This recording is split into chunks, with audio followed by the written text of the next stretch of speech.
വർഷം 2011 October 13. Papua New ഗിനിയയിലെ നെറ്റ്സാബ് എയർപോർട്ടിൽ നിന്നും മറ്റാന എയർപോർട്ടിലേക്ക് PNG 1600 എന്ന വിമാനം പറന്നുയരുന്നു. മറ്റാന എയർപോർട്ടിലേക്ക് എത്തുന്നതിന് അല്പസമയം മുമ്പ് പൈലറ്റ് ATCയിലേക്ക് ഒരു അപായ സന്ദേശം അയക്കുന്നു. അവരുടെ 2 എഞ്ചിനുകളും തകരാറിലാണെന്നും അത്യാവശ്യമായി എമർജൻസി ലാൻഡിംഗ് ചെയ്യണം എന്നുമായിരുന്നു അത്. തൊട്ടടുത്ത എയർപോർട്ടുകളോ എയർഫീൽഡുകളോ ഇല്ലാത്തതിനാൽ അടുത്തുള്ള പുഴയിലേക്ക് ലാൻഡ് ചെയ്യാൻ പൈലറ്റുമാർ തീരുമാനിക്കുന്നു. അപകടശേഷം പുഴയുടെ തീരത്തു നിന്നും വിമാനത്തിൻ്റെ അവശിഷ്ടങ്ങൾ കണ്ടെത്തുന്നു.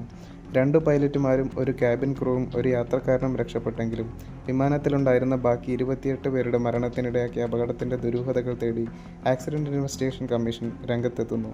അവരുടെ അന്വേഷണത്തിലെ കണ്ടെത്തലുകളും നിരീക്ഷണങ്ങളും നിങ്ങളുമായി പങ്കുവയ്ക്കാൻ ഞാൻ ആഗ്രഹിക്കുന്നു. എല്ലാവർക്കും സ്വാഗതം.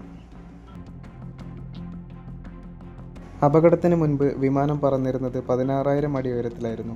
ഇതേസമയം മതാങ് എയർപോർട്ടിൽ നിന്ന് 14 മൈലുകൾക്കകലെ ഒരു കൊടുങ്കാറ്റ് രൂപപ്പെടുന്നുണ്ടെന്ന് പൈലറ്റുമാർക്ക് ATCയിൽ നിന്നും വിവരം ലഭിക്കുന്നു. വിമാനം ഒരു പ്രൊപ്പല്ലർ എഞ്ചിൻ വിമാനമായതിനാൽ കൊടുങ്കാറ്റിന് മുകളിലൂടെ സഞ്ചരിക്കാൻ സാധ്യമല്ല. ആയതിനാൽ വിമാനത്തിൻ്റെ ദിശ മാറ്റാൻ ATCയുടെ അനുവാദം ചോദിക്കുകയും അവർ അത് സമ്മതിക്കുകയും ചെയ്തു. മടാങ് എയർപോർട്ടിന് മുകളിലെത്തിയപ്പോൾ റൺവേ കാണാൻ സാധിക്കാത്തതിനാൽ താഴ്ന്നു പറക്കാനുള്ള അനുവാദം ATCയിൽ നിന്നും പൈലറ്റ് കരസ്ഥമാക്കുന്നു. ഇതോടൊപ്പം തന്നെ അവരോട് റൺവേ 07-ൽ ലാൻഡ് ചെയ്യാൻ ATC ആവശ്യപ്പെടുന്നു. പ്രസ്തുത വിവരം ലഭിച്ച പൈലറ്റ് വിമാനം താഴ്ത്താൻ ശ്രമിക്കുന്നതിനിടയിൽ കോക്പിറ്റിൽ നിന്നും ഓവർ സ്പീഡ് വാർണിംഗ് ലഭിക്കുന്നു. വിമാനത്തിൻ്റെ മുൻഭാഗം താഴ്ന്നും പിൻഭാഗം പൊങ്ങിയും ഇരിക്കുന്നത് കൊണ്ട് വിമാനത്തിൻ്റെ വേഗം കൂടുമെന്നതിനാൽ പൈലറ്റ് വിമാനത്തിൻ്റെ മുൻഭാഗം പൊക്കി വിമാനത്തിൻ്റെ വേഗത ക്രമീകരിക്കാൻ ശ്രമിക്കുന്നു. ഇതുകൊണ്ടും വിമാനത്തിൻ്റെ വേഗത കുറയ്ക്കാൻ സാധിക്കാതെ വന്നപ്പോൾ പൈലറ്റ് വിമാനത്തിൻ്റെ ത്രോട്ടിൽ പുറകോട്ട് വലിക്കുന്നു. അതായത് ഒരു കാറിൻ്റെ ആക്സിലറേറ്ററിൽ നിന്നും കാലെടുക്കുന്നതിന് സമാനമായൊരു നീക്കം നടത്തുന്നു. 3-4 സെക്കൻഡുകൾക്ക് ശേഷം വിമാനത്തിനകത്തേക്ക് അതിശക്തമായി കാറ്റടിക്കുന്ന ശബ്ദവും കോക്പിറ്റിൽ നിന്ന് പുക ഉയരുന്നതായും അവർ ശ്രദ്ധിക്കുന്നു. അല്പസമയത്തിന് ശേഷം വിമാനത്തിലെ ശബ്ദം നിന്നെങ്കിലും എഞ്ചിൻ പൂർണ്ണമായും പ്രവർത്തനരഹിതമായിരുന്നു. മറ്റാന എയർപോർട്ടിലെ റൺവേ വരെ എത്താൻ സാധ്യമല്ല എന്ന് മനസ്സിലാക്കിയ പൈലറ്റ് അപകട സന്ദേശം ATCയെ അറിയിക്കുകയും തൊട്ടടുത്ത പുഴയിൽ ലാൻഡ് ചെയ്യാൻ തീരുമാനിക്കുകയും ചെയ്യുന്നു. ഉയരത്തിൽ നിന്നും കാണുമ്പോൾ ശാന്തമായ പുഴ ആയിരുന്നെങ്കിലും താഴെ എത്തിയപ്പോൾ അതിൽ മുഴുവൻ പാറക്കെട്ടുകൾ നിറഞ്ഞു നിൽക്കുന്നതാണ് പൈലറ്റ് കണ്ടത്. ഉടൻ തന്നെ പുഴയിൽ ലാൻഡ് ചെയ്യാനുള്ള തീരുമാനം മാറ്റിവെച്ച് പുഴയുടെ തീരത്തേക്ക് ഇടിച്ചിറക്കാൻ പൈലറ്റ് തീരുമാനിക്കുന്നു. അപകടത്തിൻ്റെ ആഘാതത്തിൽ 28 പേർക്ക് ജീവൻ നഷ്ടപ്പെട്ടെങ്കിലും 2 പൈലറ്റുമാരും ഒരു ക്യാബിൻ ക്രൂവും ഒരു യാത്രക്കാരനും അപകടത്തെ അതിജീവിച്ചു. വിമാനാപകടത്തിൻ്റെ ചുരുളഴിക്കാൻ പാപ്പുവ ന്യൂ ഗിനിയയിലെ ആക്സിഡൻറ്റ് ഇൻവെസ്റ്റിഗേഷൻ കമ്മീഷൻ അന്വേഷണ ചുമതല ഏറ്റെടുക്കുന്നു.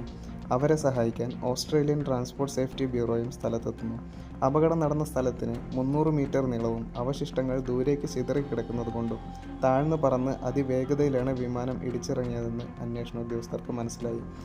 വിമാനത്തിൻ്റെ പ്രൊപ്പല്ലറിൻ്റെ ചിറകുകൾ വായുവിനെ പുറകോട്ട് തള്ളി നീക്കാൻ സാധിക്കാത്ത രീതിയിലാണ് ക്രമീകരിച്ചിരുന്നത്. ഇത് എമർജൻസി ലാൻഡിംഗ് സാഹചര്യങ്ങളിൽ ക്രമീകരിക്കുന്ന ഒരു രീതിയാണ്. പക്ഷേ വിമാനത്തിൻ്റെ ലാൻഡിംഗ് ഗിയർ മടക്കി വെച്ച രീതിയിലാണ് അന്വേഷണ ഉദ്യോഗസ്ഥർക്ക് കാണാൻ സാധിച്ചത്. എന്തുകൊണ്ടാണ് അവ ഡിപ്ലോയ് ചെയ്യാതിരുന്നതെന്ന് അന്വേഷണ ഉദ്യോഗസ്ഥർക്കിടയിൽ കൗതുകമുണ്ടാക്കി. അല്പസമയത്തിനുള്ളിൽ തന്നെ അവർ വിമാനത്തിൻ്റെ ഫ്ലൈറ്റ് ഡാറ്റ റെക്കോർഡറും കോക്പിറ്റ് വോയിസ് റെക്കോർഡറുകളും വിശകലനം ചെയ്യാൻ തുടങ്ങി. അതിൽ നിന്നും അവർ കണ്ടെത്തിയ ഒരു കാര്യം അവരെ അക്ഷരാർത്ഥത്തിൽ ഞെട്ടിക്കുന്നതായിരുന്നു. അപകടത്തിന് തൊട്ടു മുൻപ് വിമാനത്തിൻ്റെ എഞ്ചിൻ 1500 RPMലായിരുന്നു കറങ്ങിയിരുന്നത്. ഇത് തികച്ചും അസാധാരണമായ ഒരു സംഭവമാണ്. സാധാരണ രീതിയിൽ 900 മുതൽ 1200 RPMലാണ് എഞ്ചിൻ കറങ്ങാറുള്ളത്. അഥവാ ഈ പരിധി ലംഘിച്ചാലും അതിനെ തടയാനുള്ള സംവിധാനങ്ങളും വിമാനത്തിനകത്തുണ്ട്. അവ എന്തുകൊണ്ട് പ്രവർത്തിക്കാതിരുന്നു എന്നുള്ളതും പ്രശ്നത്തെ കൂടുതൽ സങ്കീർണമാക്കുന്നു. അപകട സ്ഥലത്ത് നിന്നും കണ്ടെടുത്ത എഞ്ചിൻ അവർ കൂടുതൽ പരിശോധനകൾക്ക് വിധേയമാക്കുന്നു. അതിൽ നിന്നും അവർ എഞ്ചിൻ കോൺകോബിംഗ് എന്ന് പറയുന്ന ഒരവസ്ഥയിലാണെന്ന് മനസ്സിലാക്കി. അതായത് എഞ്ചിൻ അസാധാരണമായി കറങ്ങുമ്പോൾ വിമാനത്തിൻ്റെ ബോഡിയിൽ നിന്നും വേർപെടാൻ സാധ്യതയുണ്ട്.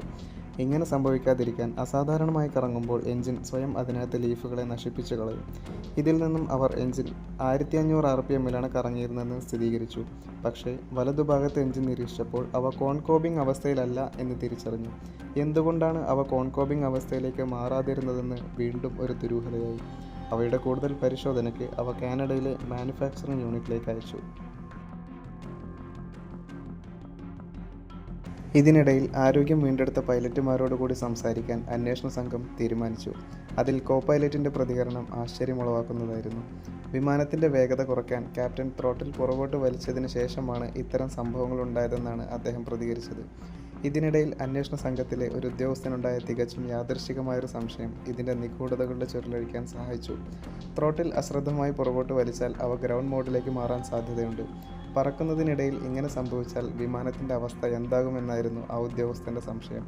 ഇവ പരിശോധിക്കാൻ ഫ്ലൈറ്റ് മാനുവൽ എടുത്ത് നോക്കിയപ്പോൾ അതിൽ കണ്ട സംഭവം അന്വേഷണത്തിൻ്റെ അവസാന ഘട്ടങ്ങളിലേക്ക് അന്വേഷണ സംഘത്തെ നയിച്ചു. വിമാനം പറക്കുന്നതിനിടയിൽ ത്രോട്ടിൽ ഗ്രൗണ്ട് മോഡിലേക്ക് മാറിയാൽ വിമാനം പറക്കുമ്പോൾ ഉണ്ടാകുന്ന ഒരു സുരക്ഷാ ഉപകരണങ്ങളും പ്രവർത്തിക്കില്ല എന്നായിരുന്നു അതിലുണ്ടായിരുന്നത്. ഈ വിമാനത്തിൻ്റെ സാഹചര്യത്തിൽ ത്രോട്ടിൽ ഗ്രൗണ്ട് മോഡിലേക്ക് മാറിയിട്ടുണ്ടെങ്കിൽ 1500 RPM കറങ്ങിയ എഞ്ചിനെ നിയന്ത്രിക്കാനുള്ള സംവിധാനങ്ങൾ പ്രവർത്തിക്കില്ല എന്നവർ മനസ്സിലാക്കി. പക്ഷേ ഇതൊരു ഊഹം മാത്രമാണ്. ഇങ്ങനെ തന്നെയാണോ സംഭവിച്ചിരിക്കുന്നതെന്നറിയാൻ ഇനിയും കൂടുതൽ വിവരങ്ങൾ ആവശ്യമുണ്ട്.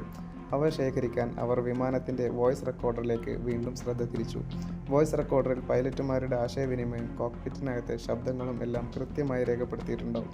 വിവരങ്ങൾ സൂക്ഷ്മമായി നിരീക്ഷിച്ച അന്വേഷണ സംഘം പൈലറ്റ് ത്രോട്ടിൽ പുറകോട്ട് വലിക്കുമ്പോഴുണ്ടായ ഒരു ചെറിയ ക്ലിക്ക് ശബ്ദം ശ്രദ്ധിച്ചു.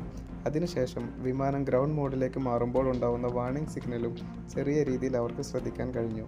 അതോടെ വിമാനം ഗ്രൗണ്ട് മോഡിലേക്ക് മാറിയതാണ് അപകടത്തിൻ്റെ കാരണം എന്നവർക്ക് മനസ്സിലായി. പെട്ടെന്നുണ്ടായ പരവേശത്തിൽ എമർജൻസി ലാൻഡിങ്ങിന് വേണ്ട പ്രോട്ടോകോൾ പ്രകാരമുള്ള പല കാര്യങ്ങളും ചെയ്യാൻ പൈലറ്റ് വിട്ടുപോയിട്ടുണ്ടായിരുന്നു. അതിൽപ്പെട്ടതായിരുന്നു ലാൻഡിംഗ് ഗിയറിൻ്റെ ഡിപ്ലോയ്മെൻറ്റ്. പ്രോട്ടോകോൾ അനുസരിച്ച് ചെക്ക് ലിസ്റ്റ് പ്രകാരം പൈലറ്റ് പ്രവർത്തിച്ചിരുന്നെങ്കിൽ ആഘാതം ഒരുപാട് കുറക്കാമായിരുന്നു എന്ന് അന്വേഷണ ഉദ്യോഗസ്ഥർ കണ്ടെത്തി. മുൻപെപ്പോഴെങ്കിലും ഇത്തരം അവസ്ഥ ഉണ്ടായിട്ടുണ്ടോ എന്ന് അന്വേഷിച്ച അന്വേഷണ സംഘത്തിന് വളരെ പ്രധാനപ്പെട്ട മറ്റൊരു വിവരം കൂടി ലഭിച്ചു. ഇത്തരം സാഹചര്യങ്ങൾ മുൻപ് 6 പ്രാവശ്യം റിപ്പോർട്ട് ചെയ്യപ്പെട്ടിട്ടുണ്ട് എന്ന് മാത്രമല്ല, അമേരിക്കയുടെ നാഷണൽ ട്രാൻസ്പോർട്ടേഷൻ സേഫ്റ്റി ബോർഡ് 10 വർഷം മുമ്പ് തന്നെ ഇത് കണ്ടെത്തി അവ പരിഹരിക്കാൻ കമ്പനിക്ക് നിർദ്ദേശം നൽകിയിട്ടുണ്ട്. പക്ഷേ അത് അമേരിക്കയിൽ മാത്രമാണ് അവർ നടപ്പാക്കിയത്. ഒരുപക്ഷെ അത് മറ്റു വിമാനങ്ങളിലും നടപ്പാക്കിയിരുന്നെങ്കിൽ ഈ അപകടം സംഭവിക്കുമായിരുന്നില്ല. എന്തായാലും ഈ അന്വേഷണത്തിൻ്റെ കഥ ഇവിടെ അവസാനിക്കുകയാണ്. നിങ്ങളുടെ അഭിപ്രായങ്ങൾ കമൻറ്റ് സെക്ഷനിൽ അറിയിക്കുക.